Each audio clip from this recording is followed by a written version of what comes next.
All right, welcome back to another 10-Minute Tuesday, and with Gavin here, one of the guys I know who puts tons of miles on in the truck, scouting.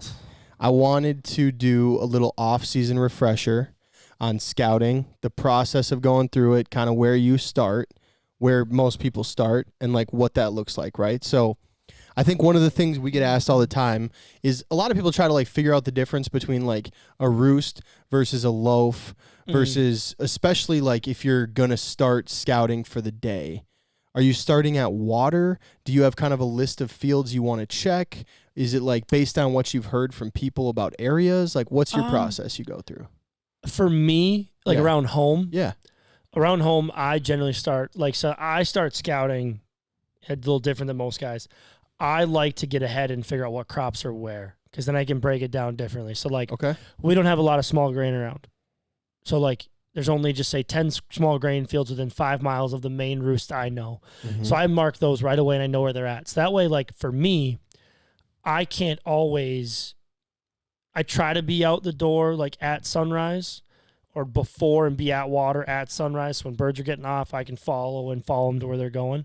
It doesn't always work between my work schedule and the dog and some other things that come up with the farm and shit. So really quick, ideally though, you're saying you would be at the water. I like to be at water at sunrise if I can. If I can't, that's why I do the pre-scouting of crops. So like I know come September, I know the 15 or 10 wheat fields in the area plus the hay fields I can hit. Grass, yeah. Whether it's hay, ryegrass, whatever. I mean, there's a lot of cover crop here depending on the year. If we keep having a wet year like this, we're going to have a lot of cover crop. Going to make real interesting.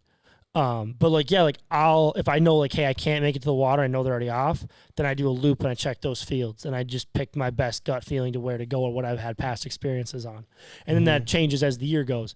You know, again, I also have noticed in my like notes I keep, because I keep a pretty good log on the year of like when we hunted where and kind of what it was like and things like that. Birds seem to be reasonably patternable year to year around here, where like they'll be in silage from usually opening a duck all the way through mid-October, and then once the beans come off, they'll switch to some bean fields, and then when corn comes off that last week of October, they're in corn through the end of the season. When we chisel plow, then they're back on water if it rains, or back on grass if it rains, then odds and ends, they bounce back and forth. So I've got some notes on that I follow. But I prefer to be on water early. I like following them right to where they're going. I'm not a big traffic guy. I don't like I don't like it. I'm not as big a fan of traffic. If I can get the X, I want the X. For sure. I want to sit on the X and hunt. How many from the day? Let's say you go out, you scout, you get there at sunrise, you watch these birds go to a place. How comfortable are you if you're not hunting for 3 more days? Not at all. I'm putting them suckers to bed every day. Yeah. So like, and like I've been very lucky where like. A couple years ago, Riley and I did a hunt where we shot our 2-man of honkers on early goose opener, and I didn't find shit. 10 days of scouting, I didn't find a bird in the field. And the last 30 minutes before sunlight, I rolled by the farm and noticed like a little flicker through the trees, and I rounded the corner, and on the backside hayfield that I had permission on forever from just a local family friend, there was 40 geese, and I was like, well, it's better than nothing. We'll go there. Yeah. And in the morning, everything from town showed up there. I don't know why or how or what the reasoning was, but everything showed up. We shot the shit out of them 2 days in a row. We had a great opening weekend. Did you expect that at all? No. You didn't think to yourself, like, well, if we haven't seen them in fields, but now we're seeing them in this field, like maybe this is a building field? No, because they had been feeding in town. Okay. And I was like, dude, he goes, it's probably not coming out. I called Ryan. I was like, dude, we might shoot 1, we might shoot 10. I don't know. We'll see what happens. He goes, I'm down to go. Let's try it. We threw out 12 decoys and 2 blinds. And honestly, we shot our 10 in like 3 flocks. And we were done. I was like, well, shit, okay. That went good. Went back the next morning. I think we shot 23 out of our 25, which I was very happy with. Yeah. But it was just a lot of fun. But no, I like to be at water, fall them right to it. Again, I'm not some guys will just find a flight line, go into a feed and be like, all right, I just need to get underneath it. It's not my thing. I'd rather hunt the X. And I'm fortunate enough to know enough farmers around where I hunt at to where I can generally get on the X. Yeah. Very rarely do I. So do you like go around before season and keep a log of those like small grain fields? Oh yeah. So you write it down. My on-X is stacked every year with, and I honestly, this is the only pain that I have. I delete them. It's like I'll go through and I'll mark like white for wheat for the year. these people. And then I know the farmers. I've known them forever. I've worked for most of them. Yeah. So like I'll mark those 6 wheat fields with white. I'll mark fields I know they're going to be silage in purple. I'll mark all our stuff in blue because I know how we're going to harvest off. And that's about the only real ones I do is the silage, small grain, and then that is kind of my process. Hay's pretty consistent. You're going to be in hay for 5 to 8 years. You don't have to worry about it as much. Guys down here don't rotate very often, so then I don't worry.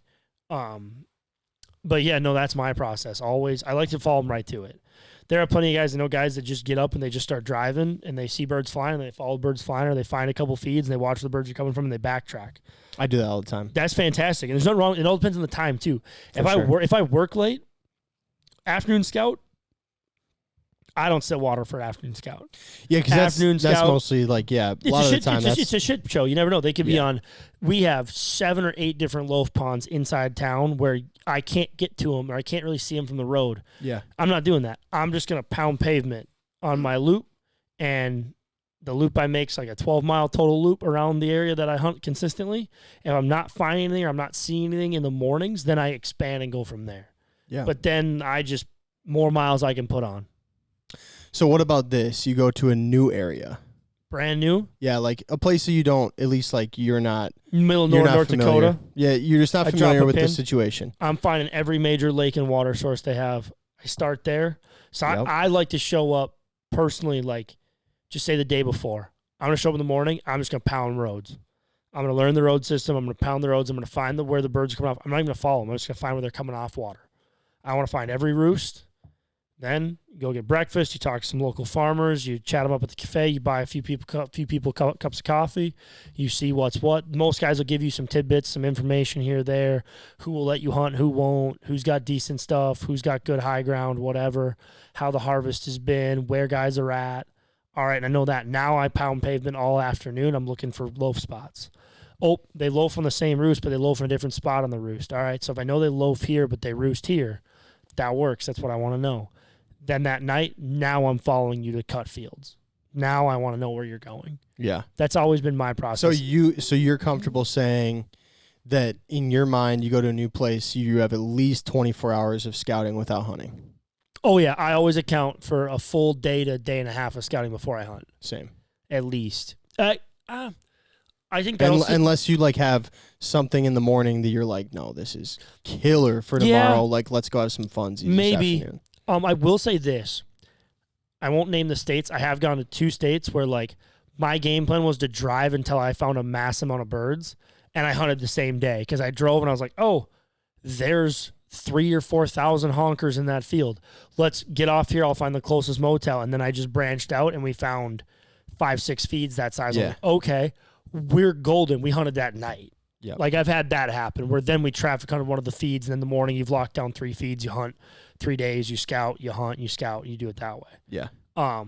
But that's select 2 states I've been able to do that. Otherwise, I'm a big get there the day before, put it on. It's the same thing I do for big game. Get there the day before season, pound the pavement, pound the boots and that per thing, but put glass on stuff. More stuff I can look at, the more I know.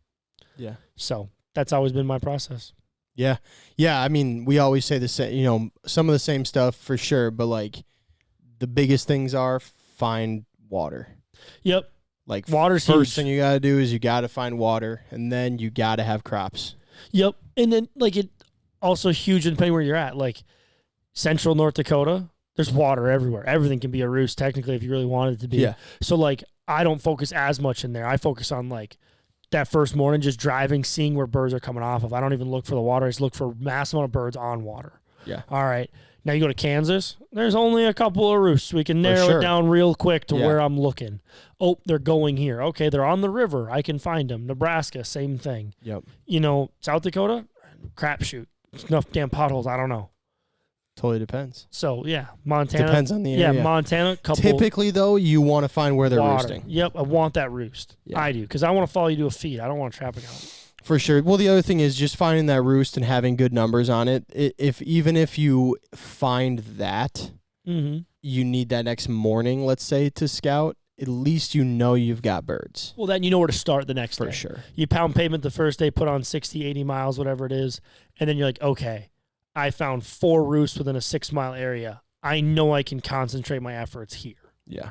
You put 60 miles on the day before and you don't find anything other than in that 6 mile square. Well, then you know where to go. Yep. Then you start. Narrows it down Yeah, quick. it's always been my thing. Otherwise, you're just burning gas. True.